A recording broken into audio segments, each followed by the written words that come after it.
America, Iran और Israel के बीच जंग थमने के हाल फिलहाल कोई आसार नहीं दिख रहे।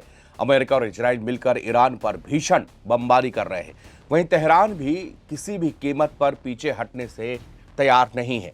वो लगातार इजराइल और मिडिल ईस्ट में अमेरिकी ठिकानों पर हमले कर रहा है। इस बीच पता चला है कि ईरान ने हॉर्मुज स्ट्रेट में समुद्री माइंस बिछाना शुरू कर दिया है। ये सबसे महत्वपूर्ण अंतर्राष्ट्रीय एनर्जी चेक पॉइंट है, जहां से दुनिया के कुल कच्चे तेल का लगभग 5वां हिस्सा निकलता है। हॉर्मुज स्ट्रेट में माइंस बिछाने की शुरुआत हो चुकी है। अमेरिकी ब्रॉडकास्टर CNN ने सूत्रों के हवाले से बताया कि अभी माइनिंग की शुरुआत हुई है। हालांकि अभी बहुत ज्यादा इसमें बढ़ोतरी नहीं हुई है। हाल के दिनों में कुछ दर्ज माइन बिछाई गई थी। एक सूत्र ने कहा कि ईरान के पास अभी भी 80 से 90% तक छोटी नावें माइन लेयर्स हैं, जिससे IRGC समुद्र में सैकड़ों माइन बिछा सकती है। इसी बीच अमेरिकी सेना ने हॉर्मुज स्ट्रेट में माइंस बिछा रहे ईरानी माइंस लेयर जहाजों पर हमले शुरू कर दिए हैं। मिडिल ईस्ट में ऑपरेशन चलाने वाली अमेरिका की सेंट्रल कमांड ने एक बयान में बताया है कि अमेरिकी आर्मी ने मंगलवार को हॉर्मुज स्ट्रेट के पास ईरान की 16 माइन बिछाने वाले जहाजों को खत्म कर दिया है। इससे पहले ट्रंप ने ईरान को चेतावनी देते हुए कहा था कि हॉर्मुज स्ट्रेट में बिछाई गई समुद्री माइंस को तुरंत हटा देना चाहिए। सेंट्रल कमांड ने सोशल मीडिया प्लेटफॉर्म एक्स पर कुछ हमलों का वीडियो भी पोस्ट किया है, जिसमें दिख रहा है कि किस तरह से अमेरिकी सेना निशाना बनाकर उन बोट को तबाह कर रही है। ट्रंप के रक्षा मंत्री पीट हेग्सेथ ने एक्स पर एक पोस्ट किया है। उन्होंने बताया है कि ऑपरेशन के बारे में जानकारी देते हुए कहा कि राष्ट्रपति के कहने पर अमेरिकी सेंट्रल कमांड हॉर्मुज स्ट्रेट में इनएक्टिव माइंस बिछाने वाले जहाजों को खत्म कर रही है। हम आतंकवादियों को हॉर्मुज स्ट्रेट को बंधक बनाने की इजाजत नहीं देंगे। दरअसल हॉर्मुज स्ट्रेट इतना अहम क्यों है? हॉर्मुज स्ट्रेट यानी कि हॉर्मुज जलमर्मद में एक सकरा समुद्री चोक पॉइंट है, जो कि तेल और गैस से समुद्र फारस की खाड़ी को बाकी दुनिया से जोड़ता है। अमेरिका और ईरान के बीच युद्ध शुरू होने से पहले सकरे रास्ते से दुनिया के कुल कच्चे तेल के उत्पादन का लगभग 20% यहां से गुजरता था। ईरान इसके उत्तरी हिस्से को कंट्रोल करता है। इसके पहले ईरान की इस्लामिक रिवोल्यूशनरी गार्ड कॉर्प्स ने चेतावनी दी थी कि स्टेट से गुजरने वाले किसी भी जहाज पर हमला किया जाएगा। युद्ध शुरू होने के बाद चैनल असल में बंद कर दिया गया और इसमें आने जाने से बहुत ज्यादा रिस्क है। ये अब मौत की घाटी पूरी तरह से बन चुकी है। CNN की एक रिपोर्ट के मुताबिक लगभग 150 लाख बैरल प्रतिदिन क्रूड प्रोडक्शन, 45 लाख बैरल प्रतिदिन रिफाइंड फ्यूल खाड़ी में फंसा हुआ है।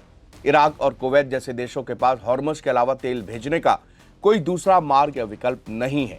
ट्रंप ने कहा था कि अमेरिका हॉर्मुज स्ट्रेट के व्यापारिक जहाजों को सुरक्षित निकालने का ऑप्शन देख रहा है। हालांकि अमेरिकी अधिकारियों ने मंगलवार को कहा है कि अमेरिकी नेवी ने किसी भी जहाज को अभी तक स्ट्रेट से पार नहीं कराया है। सोमवार को ट्रंप ने कहा था कि स्ट्रेट ऑफ हॉर्मुज पूरी तरह से सुरक्षित है।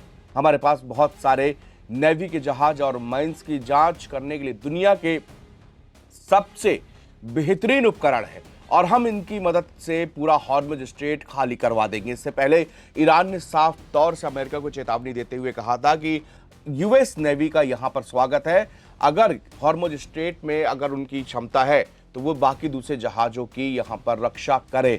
और ईरान ने लगातार इसके बाद से ही बहुत सारी समुद्री माइंस जो है वो उस एरिया में बिछा रखी है। समुद्री माइंस दरअसल एक तरह के आप लैंड माइंस की तरह समझ सकते हैं। जैसे लैंड माइन में जमीन के कुछ सतह से थोड़े से नीचे ऐसी माइंस बिछाते हैं, जिसके उसके संपर्क पे आने से वो सीधे ब्लास्ट कर जाता है। इसी तरह से एक समुद्री माइंस भी बिछाया जाता था। पहले के समय में ये एक बॉल भारी के आकार का होता था, जो कि पानी में उतरता रहता था, यानी कि थोड़ा सा पानी के नीचे और हल्का सा दिखता था। और ये इसके संपर्क में जैसे ही कोई शिप वहां से पड़ता था, उसमें भीषण ब्लास्ट होता था, वो पूरी शिप पूरी तरह से तबाह हो जाता था। अब कुछ ऐसी न्यू टेक्नोलॉजी से टॉर्पीडो भी ऐसे बिछाए जा रहे हैं जो कि समुद्र की पानी के निचली सतह पर रहेंगे, लेकिन उनके संपर्क में अगर कोई भी शिप, कार्गो शिप वहां पर आएगा तो उसमें भीषण ब्लास्ट हो जाएगा। दूसरी चीज, ईरान के पास में ऐसी बहुत सारे जो है बोट्स हैं जो कि UAV उनमें मानव रहित बोट्स हैं, और वो जो है उन टॉर्पीडो को, उन समुद्री माइंस को बिछाने में माहिर है।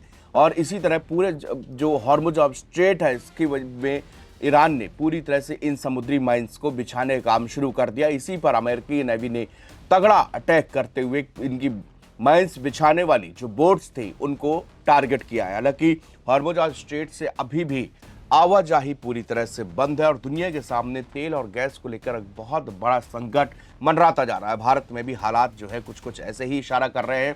पहले तो एलपीजी सिलेंडर के यहाँ पर गैस के दाम बढ़े, उसके बाद में खबर अब आ रही है कि देश के अलग अलग हिस्सों में गैस की किल्लत भी हो रही है। हालांकि अभी तक सरकार की तरफ से ऐसा कोई भी बयान जारी नहीं किया गया है और ना ही किसी तरह की बड़ी कोई घटना या इस तरह की कमी की तरफ इशारा है। लेकिन लोग बताए जानकारी के मुताबिक इसी युद्ध के डर के कारण लोग जो है भारी मात्रा में गैस का जमा कर रहे हैं, सिलेंडर्स को रख रहे हैं और इसके बीच में कालाबाजारी की भी कई सारी खबरें यहाँ पर आ रही हैं। लेकिन इस ऐसा हॉर्मुज जलडमरू मध्य के बंद होने से पूरी दुनिया में एनर्जी का संकट जो है वो गहराता जा रहा है। शुक्रिया।